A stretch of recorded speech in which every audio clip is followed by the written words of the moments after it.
मी आता पण बोला, मी काय म्हणते, आता त्याला सजा झालीच पाहिजे. तर सोडण्यामध्ये अर्थच नाहीये. आणि सोडलं तर पुढे आम्हाला भीती आहे. आमची पोरं पण आम्हाला भीतीने आणतात.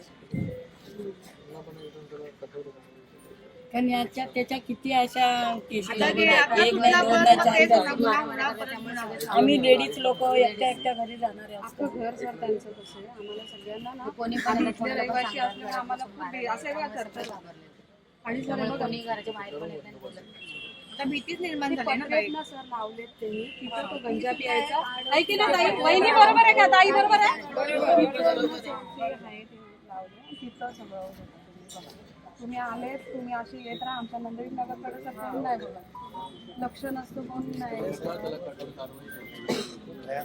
सर. ते पत्रांचं पण तेवढं खूपच दुर्दैवी घटना आहे आणि पोलिसांनी आरोपीला पकडलेला आहे बुलढाण्यातून आणि त्या आरोपीवरती कठोर अशी कारवाई, ज्या काही कलम आहेत ते कलम त्याच्यावरती लावले जातील आणि कठोरातली कठोर कारवाई, त्याला फाशी कशी होईल त्याच्यासाठी सरकारच्या बाजूने पूर्णपणे ताकदीने प्रयत्न जे आहे कोर्टामध्ये केले जातील आणि त्याला नक्कीच फाशी होईल.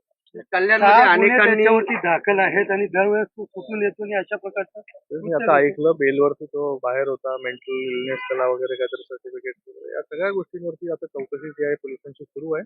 एवढंच मी सांगू शकतो की सरकारकडून पूर्ण प्रयत्न जे आहेत त्या गुन्हेगाराला, अशा गुन्हेगाराला ज्याने असं कृत्य केलं त्याला फाशीची शिक्षा कशी होईल याच्यासाठी पूर्ण प्रयत्न जे आहेत आणि 100%